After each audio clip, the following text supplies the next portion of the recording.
It has been said that no two sisters were ever less alike. One reserved and proper, the other lively and controversial. One the anchor of a commonwealth of nations, the other a figure searching for purpose in life. They grew up in a very, very different kind of world, a world of aristocracy, of deference, of people knowing their place. I think they were quite different from an early age, and they went on being different. I think they were both very sound people, both very committed in their different ways. I suppose that the Queen had so much more responsibility on her shoulders, and Princess Margaret didn't have those things to think about, so carved a different path through life. Queen Elizabeth II and Princess Margaret are among the most photographed women in history. Their every appearance followed by press and public. They are familiar the world over. But what of the real women behind the show and splendour? Beyond the balcony and cheering crowds, beyond the crown itself. Elizabeth is really both an embodiment of the old England that she grew up in and the new, fast-changing modern world that she increasingly adapted to. The Queen always thought of her sister as an enigma. It's always very difficult to work out with Princess Margaret which half of her you're talking about, the royal half or the rather dashing half. There's a huge affection between them that survives the ups and downs of their individual life.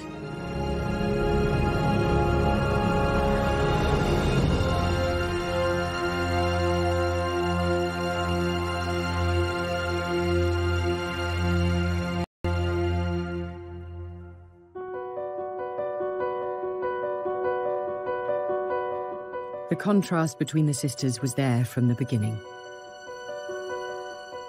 Elizabeth was born in the placid surroundings of London's Mayfair on the 21st of April 1926. 4 years later, during a storm in rural Scotland, Margaret came into the world. Their parents were the Duke and Duchess of York, Albert and Elizabeth. Albert, or Bertie as he was known, was the second son of the King, George V. Elizabeth was a mature, rather serious child, with a love of dogs and horses shared with her grandfather, the King. Margaret, however, was a very different character. It very quickly became obvious that Margaret was the cheekier, the more humorous, the more mischievous, but lacked her sister's quite extrovert qualities. Princess Elizabeth was quite a serious-minded child. She seems to have been naturally tidy, naturally orderly. But Margaret, from the start, was fun. She was vivacious. She was never corrected by her father, so she was something of a wild child. She was very precocious and got away with an awful lot. The Duke of York was used to say, Lilibet is my pride and Margaret is my joy. And as far as Princess Margaret was concerned, he really couldn't take his eyes off this child. I mean, she was so beautiful that he couldn't believe that he'd created this glorious and beautiful child, and then he rather spoilt her. The princess's public life began early, and here we see her during a Scottish holiday, arriving with a family party at a Highland gathering. Neither girl was prepared for the lives they were to lead. As two daughters of a second-born prince, Elizabeth and Margaret had no expectations of being thrust into the international spotlight. With the Duke and Duchess of York, there was never any anticipation that they would succeed to the throne, and certainly never any expectation that Princess Elizabeth would come to the throne.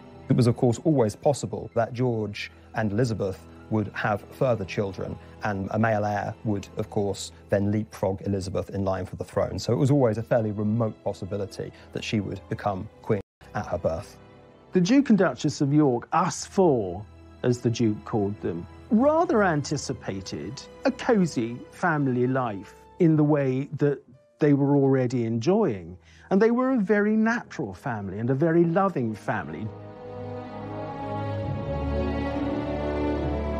It was the girl's uncle, the charming bachelor Prince David, who would be the next king. He was expected to marry and have children of his own, who would one day inherit the crown. Elizabeth and Margaret were set for a life of comfortable semi-obscurity. Until 1936, the year everything changed. Late on the 20th of January, King George V died at Sandringham. He'd been unwell for quite some time, and it went back to the Great War, when he was thrown from his horse while reviewing troops in France and suffered from chronic obstructive pulmonary disease and pleurisy. Now, that's a progressive condition, so it didn't get any better. The only witness to the king's final moments in this regard were his physician, and his physician claims to have administered a lethal dose of morphine euthanasia. It was also thought that it was far better that the king's death should be announced in the morning paper, the Times, rather than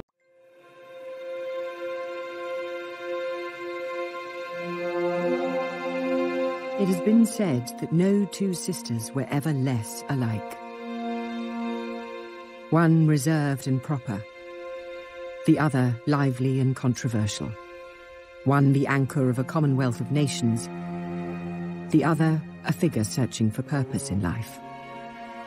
They grew up in a very, very different kind of world, a world of aristocracy, of deference, of people knowing their place. I think they were quite different from an early age, and they went on being different. I think they were both very sound people, both very committed in their different ways. I suppose that the Queen had so much more responsibility on her shoulders, and Princess Margaret didn't have those things to think about, so carved a different path through life. Queen Elizabeth II and Princess Margaret are among the most photographed women in history. Their every appearance followed by press and public. They are familiar the world over. But what of the real women behind the show and splendour? Beyond the balcony and cheering crowds, beyond the crown itself. Elizabeth is really both an embodiment of the old England that she grew up in and the new, fast-changing modern world that she increasingly adapted to. the Queen always thought of her sister as an enigma. It's always very difficult to work out with Princess Margaret which half of her you're talking about, the royal half or the rather dashing half. There's a huge affection between them that survives the ups and downs of their individual life.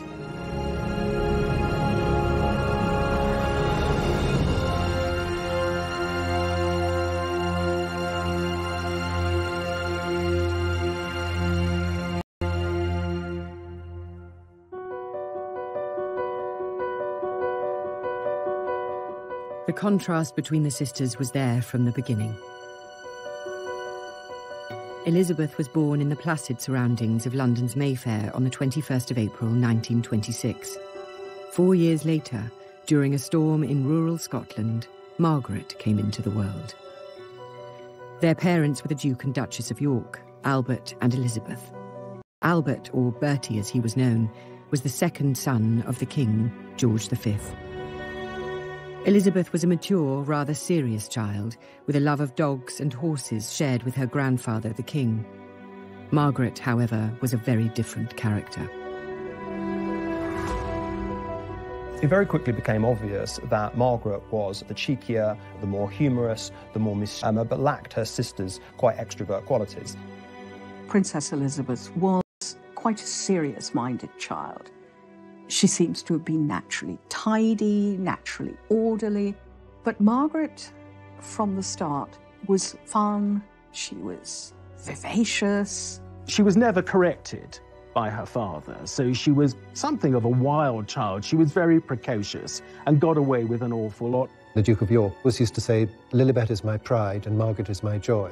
And as far as Princess Margaret was concerned, he really couldn't take his eyes off this child. I mean, she was so beautiful that he couldn't believe that he'd created this glorious and beautiful child, and then he rather spoilt her. The princess's public life began early, and here we see her during a Scottish holiday, arriving with a family party at a Highland gathering.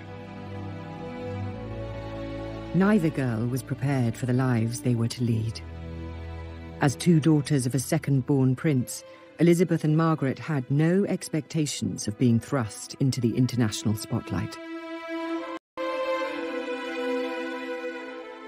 With the Duke and Duchess of York, there was never any anticipation that they would succeed to the throne, and certainly never any expectation that Princess Elizabeth would come to the throne. It was, of course, always possible that George and Elizabeth would have further children, and a male heir would, of course, then leapfrog Elizabeth in line for the throne. So it was always a fairly remote possibility that she would become queen at her birth. The Duke and Duchess of York, us four, as the Duke called them, rather anticipated a cosy family life in the way that they were already enjoying. And they were a very natural family and a very loving family. It was the girl's uncle, the charming bachelor Prince David, who would be the next king. He was expected to marry and have children of his own, who would one day inherit the crown. Elizabeth and Margaret were set for a life of comfortable semi-obscurity. Until 1936, the year everything changed. Late on the 20th of January, King George V died at Sandringham. He'd been unwell for quite some time, and it went back to the Great War, when he was thrown from his horse while reviewing troops in France and suffered from chronic obstructive pulmonary disease and pleurisy. Now, that's a progressive condition, so it didn't get any better. The only witness to the king's final moments in this regard were his physician, and his physician claims to have administered a lethal dose of morphine euthanasia. It was also thought that it was far better that the king's death should be announced in the morning paper, the Times, rather than the slightly more down-market evening papers. Elizabeth and Margaret's uncle David was proclaimed king and became Edward VIII. But the new monarch had never wanted the crown. Indeed, he was terrified by the idea. There was another complication. The king was in love with American divorcee Wallis Simpson and was set on marrying her. The wider British establishment, however, was far from taken with the idea. Wallis Simpson was loose, irreverent, dashing, very much symbolised that kind of New World glamour, which endeared her very greatly to Edward, but did not endear her to the remainder of the family. Wallis had been twice divorced, and that was unheard of in the British monarchy and in those social circles. And so that was a reason for not liking her. He very much didn't really want to be king. He may not have even been able to voice that, but unless he was even stupider than I think he was, he must have realised that nobody was going to accept a woman as queen with two husbands living. That was the problem. The secular head of state is also the supreme governor of the Church of England. He was about to go through a coronation ceremony that is very similar to the kind of consecration that a priest goes through. Anointed with holy oil, with water, it's a dedication. For such a clear hypocritical breach to exist as him marrying a divorcee would, especially in the context of these times, have been wholly unacceptable. I don't think he took at all well to being monarch. I think he didn't have the patience for it. His own grasp of detail, particularly in regards to the empire, particularly in regards to the industrial disputes which were enveloping the country, really left quite a lot to be desired. Indeed, it is said that George V predicted, rather darkly, that if Edward became king, he'd ruin himself within a year. A constitutional crisis was gripping Britain. The public were unaware, the press was muzzled, and the king's affair kept secret. Finally, unable to renounce the woman he loved, the king gave up his crown. On December the 11th, 1936, Edward abdicated. He had been king less than a year. It was a shock. It was seen, I think, popularly as a dereliction of duty. There were those who thought Edward should stay and should be allowed to marry Wallis Simpson, and there were those who just thought this man is a waste of monarchy from a man who would have been a pretty awful king. A crowd gathered outside Bertie's house in Piccadilly. The new king's family had moved out of their home into the vast and cold magnificence of Buckingham Palace. The lives of Elizabeth and Margaret were transformed. Elizabeth was now next in line to the throne.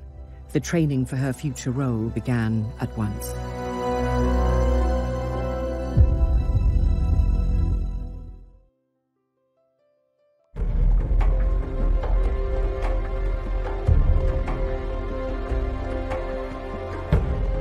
In 1936, following the abdication of Edward VIII, the throne passed to Elizabeth and Margaret's father, Bertie. He became George VI. On the 12th of May 1937, he was crowned at Westminster Abbey.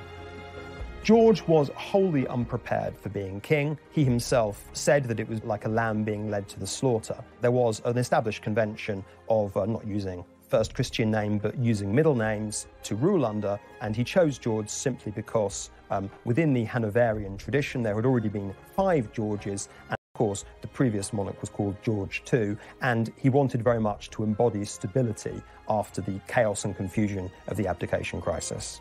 The Duke of York realised that he might have to step forward and become king without having had any experience at all of state papers, any of the training that his brother had had. He went in absolutely cold.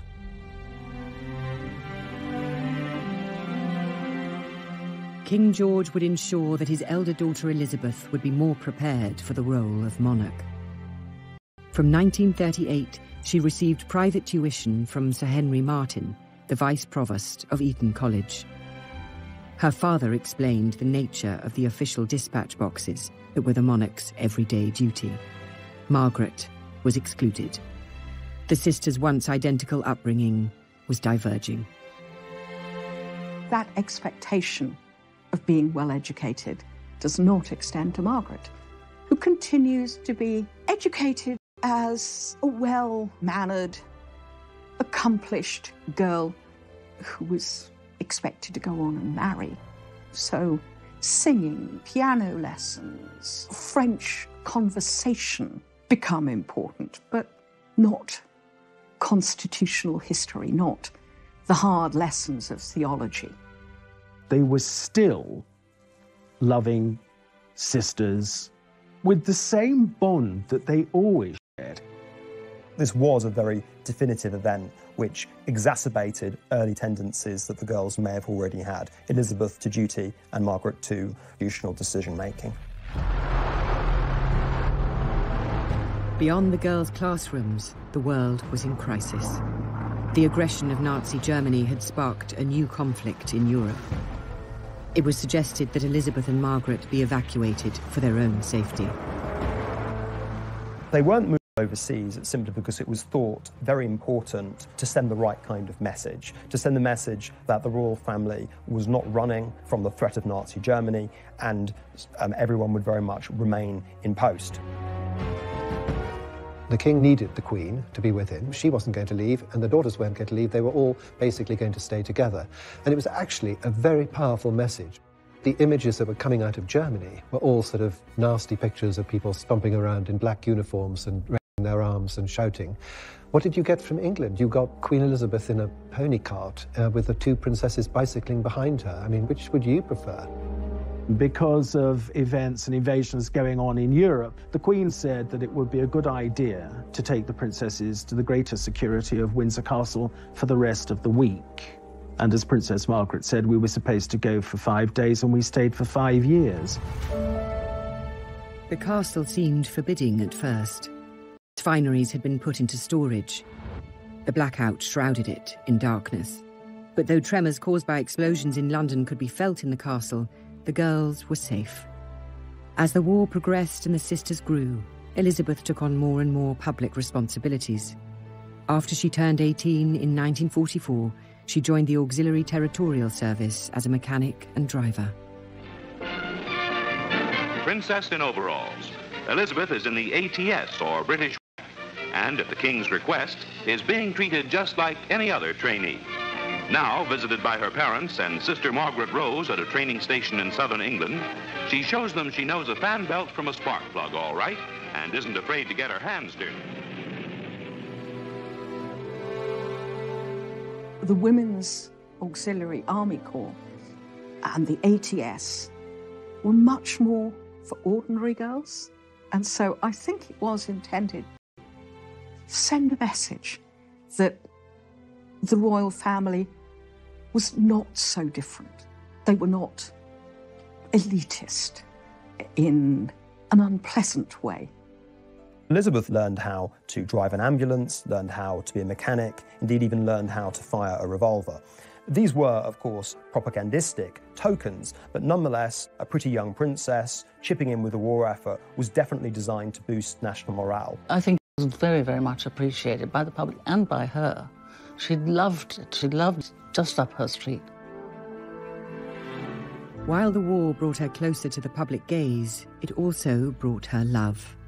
And for this sensible, pragmatic girl, her choice was unexpected. In July of 1939, when the Queen was just 13 years of age, she inspected a Royal Naval College at Dartmouth, and one of the young officers she was introduced to was this dashing, handsome Prince Philip. I think it is fairly plain that the extremely good-looking, extremely charming, extremely glamorous Prince Philip caught the eye of Elizabeth, and that her jaw dropped. 3 years later, the couple spent Christmas together while Philip was on leave from the Navy. They then began exchanging frequent letters. But Elizabeth's parents, the King and Queen, did not approve. The king had his doubts about Philip. There was the feeling within the royal family that all of this was too much too soon. The thought of somebody coming and taking away his daughter at the young age of 21 wasn't, I suspect, totally appealing, as it wouldn't have been maybe to many a father. We must remember that Elizabeth set her eyes on him for the first time at the age of 13, and there was an acknowledgement, even then when people generally got married a great deal earlier than now, that this might just simply be a girlhood crush that would blow over.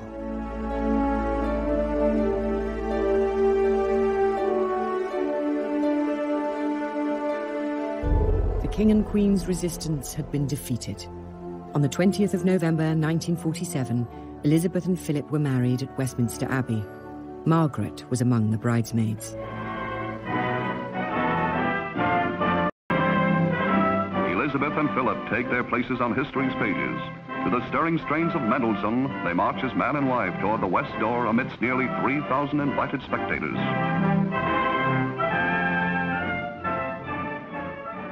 The wedding itself was a very grand affair, a deliberately grand affair against this backdrop of austerity. Rationing was still on, if anything slightly more severe. She may have been heir to the throne, but she couldn't be seen as claiming special privileges. Though you have a lavish dress, it's by no means as lavish as other royal brides. The wedding was the first big royal occasion since the King and Queen's coronation 10 years before. And Winston Churchill referred to it as a flash of colour on the road we have to travel. The following year, Elizabeth gave birth to a son. Charles was born on the 14th of November 1940. This meant Margaret was no longer next in line to the throne. I think that Margaret had already accepted that her sisterly relationship with Elizabeth had changed once Philip was on the scene, and so in many respects the arrival of Charles didn't really change that. I don't think she had ever any expectation of being queen, any desire to be queen. And so, if anything, it was probably a relief.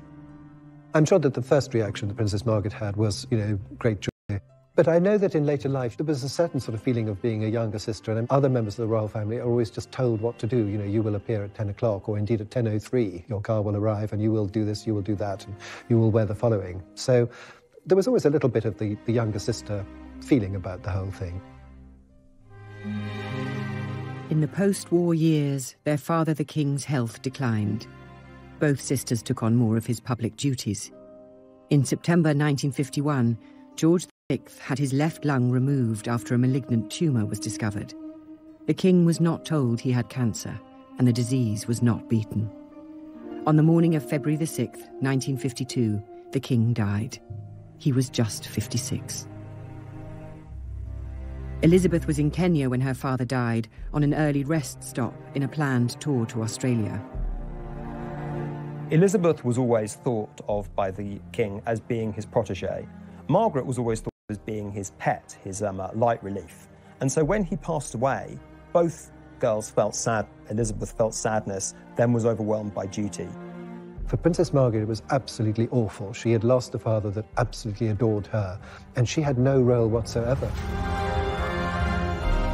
Elizabeth had left Britain as a princess.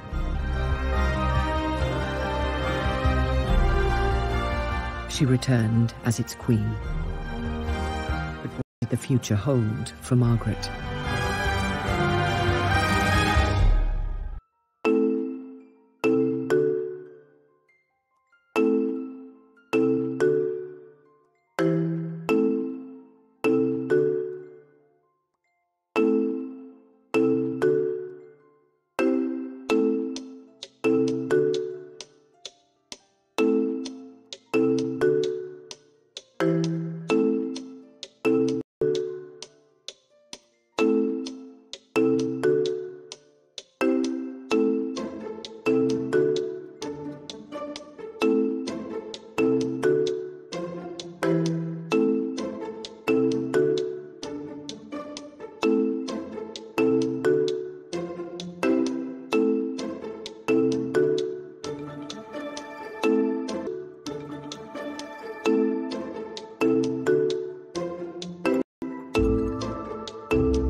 Abbey had been closed for months as preparations took place, and on the day itself, millions thronged the streets of London. Transformed people.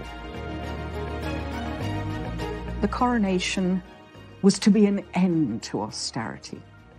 It was to inaugurate as a new Elizabethan age. It was designed really to reaffirm Britain's status in a post-war world which had been turned upside down. A very glamorous young queen was there to optimistically lead the British people into the future. I do remember Coronation Day quite well because my father had tickets for some seats near Admiralty Arch through the army. He was in the army. And I remember sitting there and seeing the guests and their carriages coming towards Admiralty Arch where Churchill came along. And I remember opposite us his furious face sticking out of the window, glaring at the traffic jam in front of the arch. The coronation itself was the same ancient ceremony unchanged for centuries, but there was at least one touch of modernity. It was the first to be televised. Not that many ordinary people owned televisions.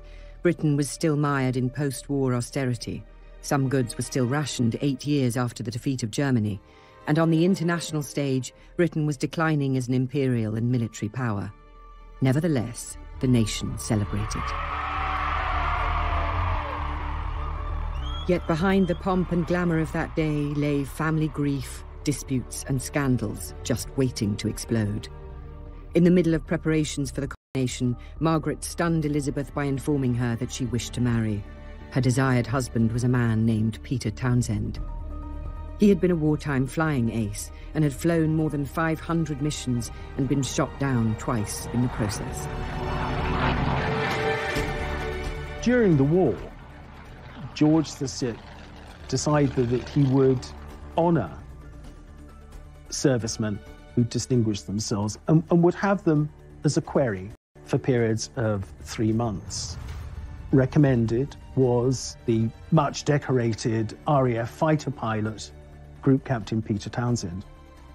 Townsend and the King got on so well together, it is said the King referred to him as the son I never had, that the idea of a 3-month period in waiting as a query just went straight out of the window. After the King's death in 1952, Townsend's job disappeared, but the family did not wish to lose him. He was invited to join the Queen Mother's household as controller, a role he accepted. All the girls at Buckingham Palace took a shine to this guy, but the one who really fell in love with him was Princess Margaret. You can understand, perhaps, at that moment, having lost her father, she turned more to him than was perhaps advisable. He was there when her father died. Part of the inner circle of royal aides and servants who helped to comfort Margaret. After all, Margaret was devastated by her father's loss. This was a man who'd been close to, who'd been liked by her father. He was also, like her brother-in-law, a hero, and people liked heroes. It was still an age when we built heroes up. Townsend was 16 years older than Margaret and recently divorced. While these facts did not trouble Margaret, others were less happy. Well, there was opposition to the relationship for one simple reason, that he was already married, and he had a wife and he had 2 boys. Divorced people not really allowed to have a social life. And I think that sadly, that was what happened. He was quite a bit older than her, but I don't think that would have mattered. Under a law of 1772, all members of the royal family had to have the sovereign's permission to marry. Elizabeth was sympathetic. She could see the love between the couple, but she asked Margaret to wait until the coronation was out of the way and everything had settled down. Margaret left the meeting with her sister feeling hopeful. But when Elizabeth spoke to her private secretary, Sir Alan Lascelles, he was horrified and urged Elizabeth to send Townsend abroad. Elizabeth was caught between love for her sister and her responsibilities to the legal and religious bodies she headed. She loved Margaret and she wanted her to be happy. I think it was incredibly difficult for her. All of politicians, with some exceptions, including Winston Churchill, were advising her that this marriage should not go ahead. And as such a new monarch, she didn't want to risk the potential friction for really putting up strong opposition against what the political classes were telling her. In other words, she put duty before her own private feelings. The Queen is temporal governor of the Church of England, and the Church of England did not, would not recognise divorce. She agreed to send Townsend abroad. He was appointed heir attaché in Brussels. Townsend was stunned by this exile. He did not even get a chance to say goodbye to Margaret, who was on a royal tour in Africa at the time. Margaret was left bitter. Her own sister was queen but could not have correspondence. The couple believed they had only to wait. It was also obviously part of the plan that if Margaret and Townsend had to wait 2 years, it was pushing the princess closer to her 25th birthday. And the importance of that was that at 25, a member of the royal family could petition Parliament for permission to marry. And if both houses didn't oppose it, then they could have a civil marriage. And that was, I think, what was happening here. Margaret was going to be 25 in August of 1955. As the press counted down to the date, speculation grew that an engagement announcement was imminent. But her birthday came and went with no announcement. Finally, on the 31st of October 1955, Margaret released a statement to the press. Her relationship with Townsend was over, it said. There would be no marriage. The decision not to marry Group Captain Peter Townsend is reached by Britain's Princess Margaret, here arriving with her mother for a formal family appearance at London's Royal Opera House. In putting duty and religion ahead of her heart, Margaret had the example of her sister, the Queen, who dutifully entertained the President of Portugal while the family crisis neared a climax. Queen Mother Elizabeth approved her daughter's decision. Strongly opposing the marriage was the Archbishop of Canterbury.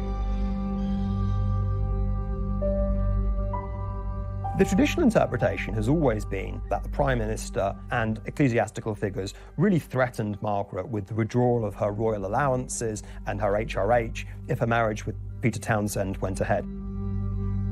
The government of the day, under the premiership of Anthony Eden, had actually done something of a U-turn. Far from opposing the marriage, they had paved the way for Margaret and Peter Townsend to marry if they still wished to do so. A formula was found which would have meant that she could have retained her status as princess. We now know that Princess Margaret, had she wanted to marry him, would have lost nothing but her place in the line of succession. They really didn't want to create a martyr of Princess Margaret where her own personal desires were paired off against the establishment. It was not government pressure that had ended the relationship between Margaret and Group Captain Townsend. The truth was far simpler. Contained in the files released by the National Archives is a letter that Princess Margaret wrote in private and in secret to, and only by seeing him that I can properly decide whether I want to marry him or not. The crunch is obviously that she had decided, and he also, no doubt, had decided that their love was no longer strong enough for them to marry. If Elizabeth hoped her sister would find someone more suitable, she would be disappointed.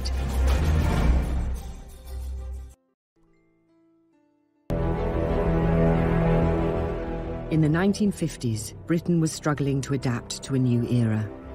Its reign as a global power had passed. Foreign policy humiliation in the Suez Crisis had toppled Prime Minister Anthony Eden, and the country's diminished role on the world stage had been exposed. As sovereign, Elizabeth was a beacon of stability in such uncertain times. But, as ever, Margaret's role was less defined.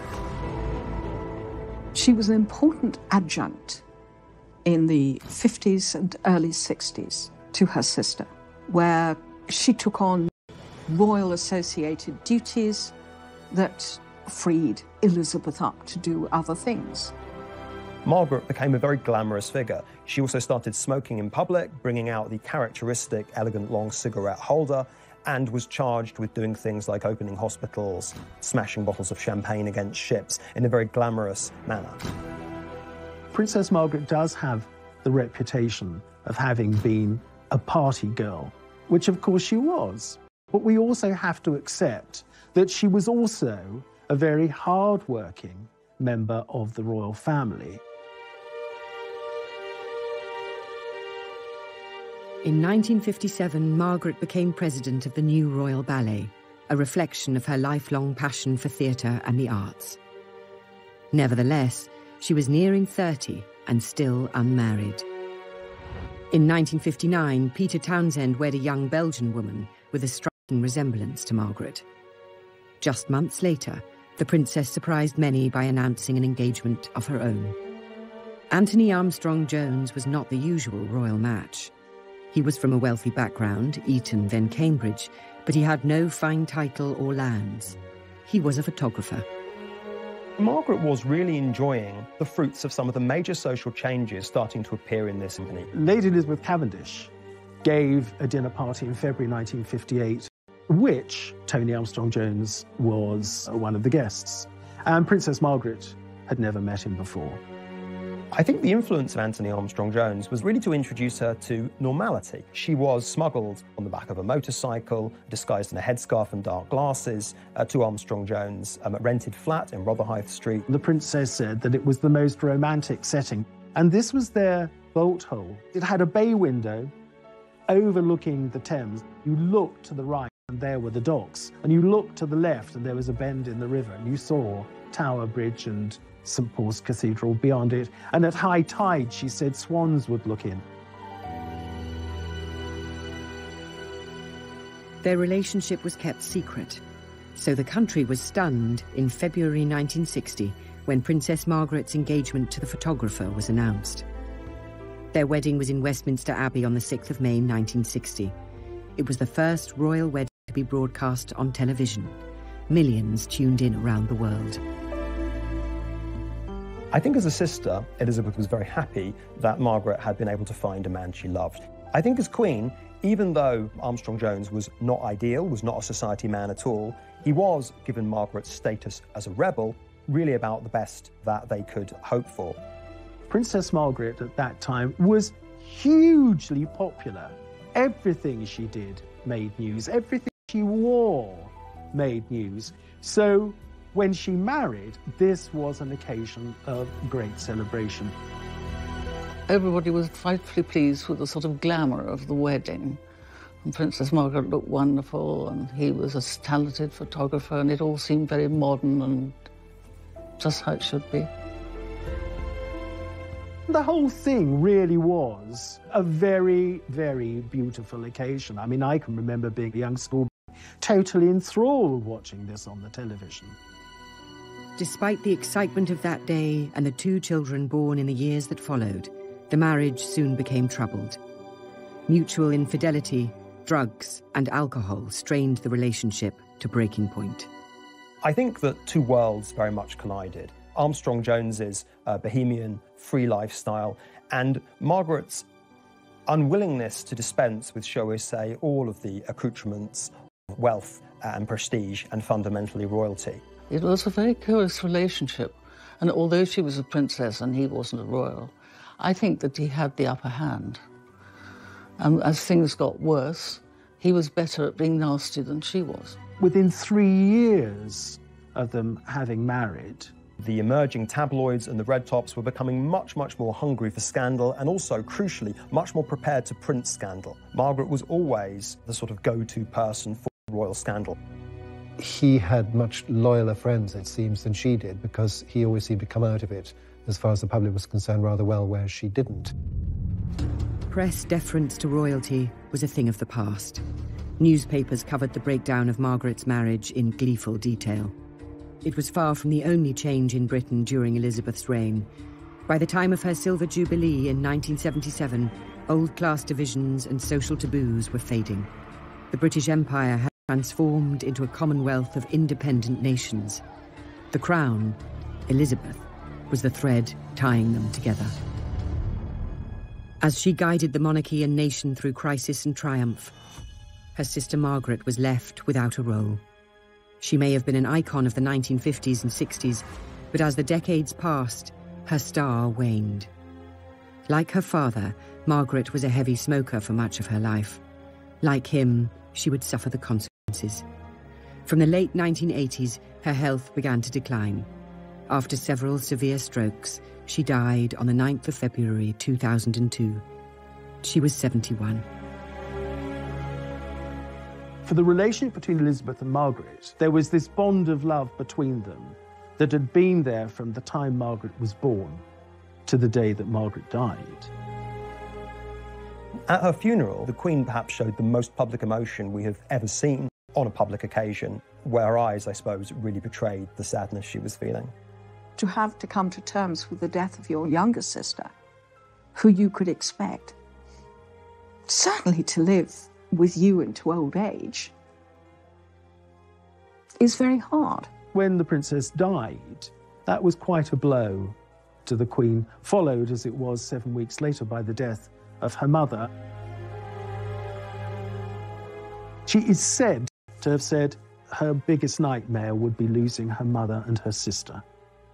And that, of course, is what happened in 2002. Princess Margaret's life, though privileged, was a sad one in many ways. Margaret was a flawed and often troubled woman. She did not have her sister's weighty responsibilities, but nor did she have the certainties. I think that what Margaret did was really stretch at the limits of what it was acceptable to do for a woman in her position.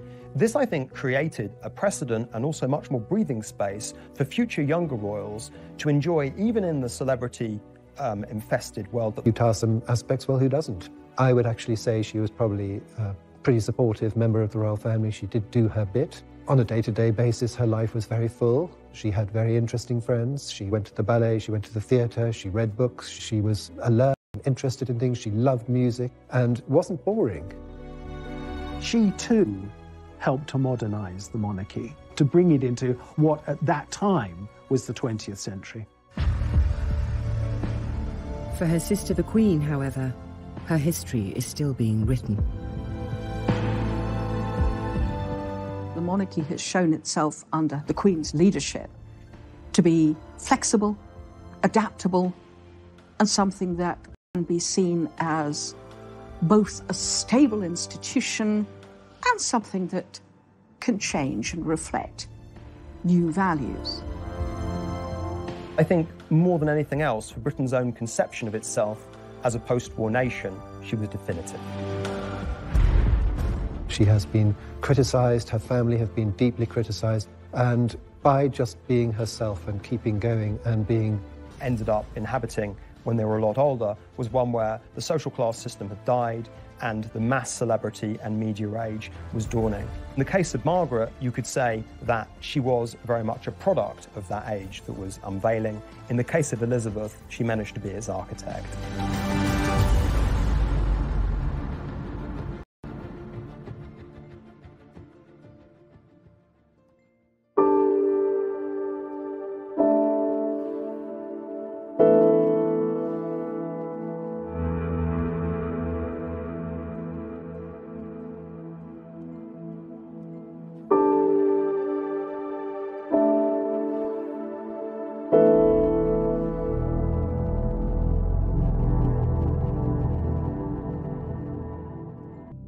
Who would one day inherit the crown. Elizabeth and Margaret were set for a life of comfortable semi-obscurity. Until 1936, the year everything changed. Late on the 20th of January, King George V died at Sandringham. He'd been unwell for quite some time, and it went back to the Great War, when he was thrown from his horse while reviewing troops in France and suffered from chronic obstructive pulmonary disease and pleurisy. Now, that's a progressive condition, so it didn't get any better. The only witness to the king's final moments in this regard were his physician, and his physician claims to have administered a lethal dose of morphine euthanasia. It was also thought that it was far better that the king's death should be announced in the morning paper, the Times, rather than